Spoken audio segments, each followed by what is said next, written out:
Good evening. 2 Samuel chapter 23 is where we're going to be this evening. I want to look at, and at first it seems like the first few times I read it is something that was just kind of out of place. We see in the first part of 1 Samuel chapter 23 what are the recorded last words of David. And now these are the last words of David. So we know these are the last words. We know this is what he has to say. God has said, this is it. This is where he is leaving his legacy. This is what he's hanging on. And then in verse 8, we see David's mighty men. And it depends on how your translation reads or says. They have these little headings that are interjected by men. Some will say mighty men of valor. Some will just say David's mighty men. Some say David's men. But these are a group of people that David surrounded himself with. These are ones that we see going and spending time with David. And they are his right-hand men. They are ones that are, as we will read tonight, fighting for their king. And that's the idea of what I want to look at tonight. The idea of fighting for our king. We are at a point in time in life, and we always have been, and we may not have realized it, where we are required to fight for our God. We are required to fight for our king. We're required to fight for our relationship with him because we are fighting against the principalities. We're fighting against those that are trying to steal our soul. And we are fighting to maintain that relationship with God. Not because he's pushing against us, but because the world is trying to draw us away. So I want us to look tonight at the idea of fighting for our king. And we're going to use David's mighty men and Paul as our examples. Now, we are looking at an Old Testament example, we're looking at a New Testament example, and we're going to try and apply them to our lives. And if you have a point you think you want to make, if you have something that you want to ask, if you have something that you think should be interjected, do so. Let's learn together tonight. But number one, we have to understand that we are fighting for our king. Not a king on this earth like these mighty men here in 2 Samuel chapter 23, but we are fighting for our heavenly king. And it goes back to exactly what I talked about a while ago, the understanding that there are those out there that are going to try and draw you away from God. There are those out there that are, whether they know it or not, are working actively for Satan. And they are trying to divide you, and they are trying to steal your inheritance that God has said he has laid up for you. So we are fighting for our king. We are fighting for that relationship with him, and we are fighting to bring others with us. We want others to know that they can and they should and they have the ability to have this relationship with their king, where he is not only their king, but he's their God, he's their father, he's their creator. And that he loves them so much that he sent his son to die for them. So that is what we are fighting for, and it is a very true and very real fight. It is an understanding. If you look at politics, if you look at the world, if you look at other countries, if you look at your friends and family, somebody out there is trying to drive a wedge between you and God. All you have to do is be dumb enough to turn on the TV and somebody's going to try and drive a wedge between you and God. You don't have to have it on long. If you look at the nature of politics, and we have always seen, or at least in my lifetime and a little before if you study history, where politics tends to start on the coast and move its way towards the Central America. So you have an idea start in California, you have an idea start in New York, and it slowly moves towards the center of the country. And what you see in those two areas right now is an understanding that big government is standing up and saying, you cannot meet together to worship your God. You cannot come together in prayer. You cannot come together in song. That we are going to try and stop you. And luckily, so far, the courts are holding that at bay. But it is a fight. That is what they are trying to bring to the United States as a whole.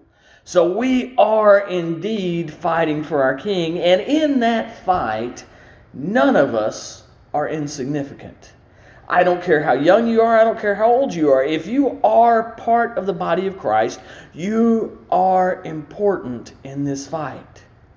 There is somebody there that you can reach. There's somebody there that you can talk to. There's somebody there that will listen to you that won't listen to me.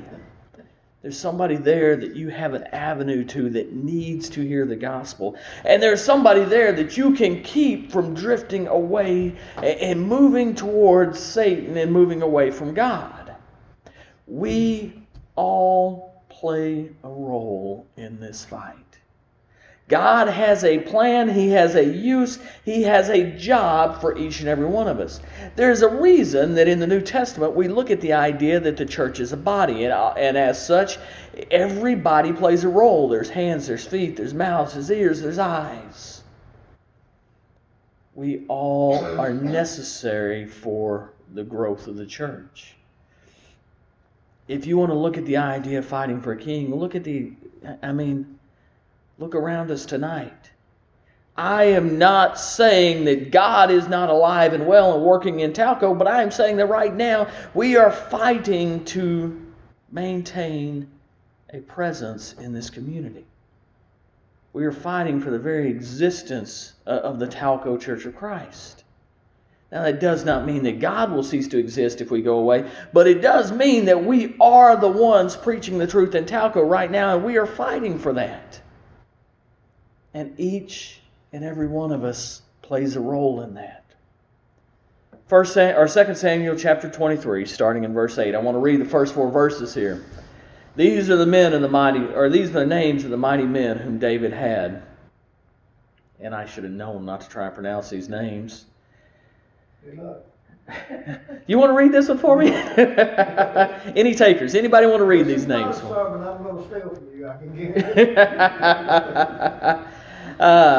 Jehoshabath, Talmonite. He was chief of the 3. He wielded the spear against 800 whom he killed at one time. And next to him among the 3 mighty men was Eleazar, the son of Dodo, son of Ohiah. He was with David when they defied the Philistines who were gathered there for the battle, and the men of Israel withdrew. He rose and struck down the Philistines until his hand was weary and his hand clung to the sword. And the Lord brought about a great victory that day. And the men returned to him after only to strip the slain. And next to him was Shammah, the son of Agi, the Haratite. And the Philistines gathered together at Lehi, where there was a plot of ground full of lentils. And the men fled from the Philistines. But he took his stand in the midst of the plot and defended it and struck down the Philistines. And the Lord worked a great victory. So aside from the fact that I can't pronounce those first couple of names, what we see here are 3 men that stood beside David. 3 men that stood with him when everything else looked like it was going to be a defeat. When the world said, you're crazy for standing there and fighting, they said, this is what God has commanded us to do. When the world said, there's no way you can win, they stood and said, there's no way we can lose. These are men that David knew were going to be by his side, and they would not desert him. They trusted God, and God gave them the victory. Each and every time, all 3 instances we see here, what looks like a sure defeat for God's people turned into absolute victory. Why? Because God fought the battle, not the men. The men were the instruments. God was the one doing the fighting. The men were His tools. And when we think about the idea of fighting for our King, that's what we really have to keep in mind. We don't have to be strong enough to fight every battle. We don't have to be strong enough to win, because guess what? God is the one doing the fighting. God is strong enough to win. God is mighty enough to win. God knows how to fight this battle, and God knows how to win. He needs feet on the ground. He needs people who are willing to say, here I am, send me. He needs people willing to say, I'm going to stand here, and God, you use me how you need. I trust you, God. I know that you will give us the victory. I trust you, God. I know that we can defeat Satan. I trust you, God. I know that we can win souls in this town. I trust you, God. I know that we can continue your church and your service here in this community. God, use me. 2 Timothy chapter 4, starting in verse 16. At my first offense, no one came to stand beside me, but all deserted me. May it not be charged against them, but the Lord stood by me and strengthened me. Paul said, nobody was here. I was all alone except for God. God didn't desert me. God stood beside me. And Paul knew he would. And he strengthened me so that through me the message might be fully proclaimed and all the Gentiles might hear it. So I was rescued from the lion's mouth. The Lord will rescue me from every evil deed and bring me safely into the heavenly kingdom. To him be the glory forever and ever. Amen. Paul said, I didn't trust in myself. Paul said, I didn't trust in the great numbers of people who are standing beside me, because guess what? Nobody was standing beside me. He said, but what I did trust and what I did understand is that God's here and God wins. Every time. Every time. See, at the end of this age, when this world has gone away, when everything on this earth has been wiped out, when you or I are no longer here, when we've been called home, God wins. And if we are on His side, if we stood in that gap, if we stood and say, I will fight with you, God, we win. Period. End of discussion. God has said that my church will always exist. He said the gates of hell will not prevail against it. He said Satan will not win. He said, I am victorious. Trust me. Now go and fight. Trust me, now stand there and do not retreat. Trust me, stand in Talco and deliver my word. God said, I need you to fight for me. He said, you are my people, and we will win. Starting in verse 13. And 3 of the 30 chief men went down and came about harvest time to David in the cave of Adullam, where a band of Philistines was encamped in the valley of Rachem. David was then in a stronghold, and the garrison of the Philistines was then at Bethlehem. And David said longingly, oh, that someone would give me water to drink from the well of Bethlehem that is my gate. Then the 3 mighty men broke through the camp of the Philistines and drew water out of the well of Bethlehem that was at the gate and carried and brought it to David. But he would not drink of it. He poured it out to the Lord and said, far be it from me, O Lord, that I should do this. Shall I drink the blood of the men who went at the risk of their lives? Therefore he would not drink it. These things the 3 mighty men did. The world would say it's crazy. You want me to go get water from a specific well and bring it back to you because you're thirsty. We're thirsty too. Go get your own water, David. Find water somewhere else. There's got to be an easier place. We don't want to go. But that's not what they said. He said, my king needs something. I'm going to be loyal to my king. He expects this. He wants this. He needs this. It makes no sense, but my king said he wants water from Bethlehem. I'm going to go and get water from the gate. Let's go together. Let's go get it. And they did. David had a job. David had a mission. David had something that may not have made sense, but he said, this is what I want. And they were loyal. They didn't turn tail and run. They didn't say this is too much. They didn't say this is too tough. They didn't say this, it doesn't make sense. They didn't question. They said, okay, my king wants it. Paul in Philippians chapter 3, starting in verse 7. But whatever gain I had, I counted as loss for the sake of Christ. Indeed, I count everything as loss because of the surpassing worth of knowing that Christ Jesus my Lord. For His sake I have suffered the loss of all things and count them as rubbish, in order that I may gain Christ. Paul said, all the wealth in the world is gone. All the standing I had in society, it's gone. All the good things the world thought I had, they're gone. Guess what? He said, I don't care. They said it wasn't anything but garbage where God is concerned. I love my God. And He asked me to do this, I'm going to do this. He commanded me to do this, I'm going to do this. He said it's His will, I'm going to give it. I give myself, is what He says. God expects it. I'm going to be loyal to my King. If God asks it, I'm going to do it. See, God says, go and preach the gospel. He doesn't ask us what our opinion is on it. He doesn't ask us if the world wants to hear it today. He doesn't ask us if it makes sense in today's society. He doesn't ask us if there's an easier way. He says, these are my words, go and deliver them. He said, trust in me. As we looked at this morning, he says, don't lay up for yourselves treasures here on this earth. Lay up treasures in heaven. God says, trust me and be loyal to me. He said it will pay off in the end. Starting in verse 18, going down through verse 23. Now Abishai, the brother of Joahab, the son of Zeruiah, the chief of the 30, and he wielded his spear against 300 men and killed them and won a name beside the 3. He was the most renowned of the 30 and became their commander. But he did not attain to the 3. And Benaiah, the son of Jehoiada, was a valiant man of Kabzeel, a doer of great deeds. He struck down two Ariels of Moab. He also went down and struck down a lion in a pit on the day when snow had fallen. And he struck down an Egyptian, a handsome man. The Egyptian had a spear in his hand, but Benaiah went down to him with a staff and snatched the spear out of the Egyptian's hand and killed him with his own spear. These things did Benaiah the son of Jehoiada, and won a name beside the 3 mighty men. He was renowned among the 30, but he did not attain to the 3. And David set him over his bodyguard. It's a brave man.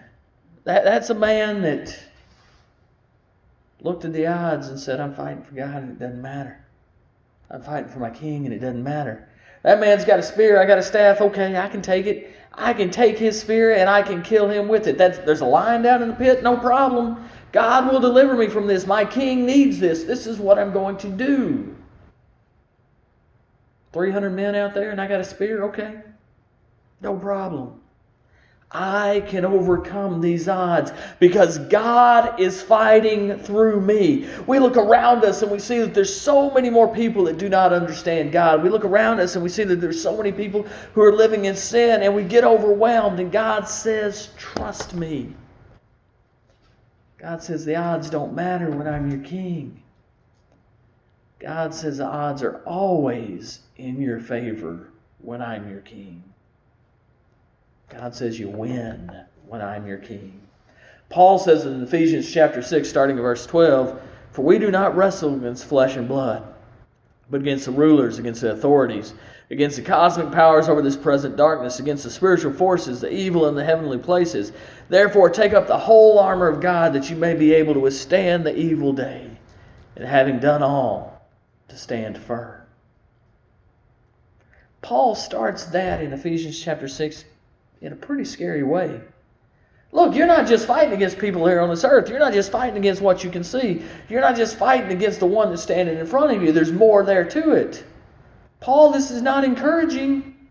I'm not happy listening to this, Paul. This does not give me a whole lot of hope. You're saying there's things out there fighting against me that I can't understand, that I can't see, that I can't comprehend, and there's a whole bunch of them. But he goes on to give us the hope. He goes on to show us that we're going to overcome. He says, therefore, take up the whole armor of God. He said, clothe yourself with all of the armor of God, so that you may be able to withstand in the evil day, and having done all, to stand firm. Paul says it doesn't matter what the odds look like. If you got on the armor of God, you win. It does not matter what the world looks like. If you put on the armor of God, you win. It does not matter who stands against you. If you are clothed in the righteousness of God, you win. That's Paul's message. That's the message we see in 2 Samuel chapter 23. The understanding that in God we win. When we fight for our king, we win. When we fight for our king on his terms, on his ground, in the way that he's prescribed, we win. But it requires trust in our king. It requires trust in the fact that God will deliver that victory to us. That when he tells us to fight, we will win. We have to trust him in that matter. If we trust in ourselves, if we trust in our own strength, if we trust in our own might, it's not going to happen. God says, you trust in me. He said, I don't expect you to be loyal to the world. I don't really expect you to be loyal to your own thoughts. He said, I demand your loyalty to me. He said, I am your creator. I am the one that created you in my own image. I am the one that knows your path, and I've laid it out before you, and you have to trust and be loyal in me. He says, if you do those things, you'll overcome. And all these things, we're more than conquerors, is what we're told. We will win. The world thinks they got the deck stacked against us. The world thinks that Christianity is on its way out. The world thinks that there is no way we can come back from what's going on right now. God says, my people always win. That's the message the world needs to hear. That's the message we need to take with us.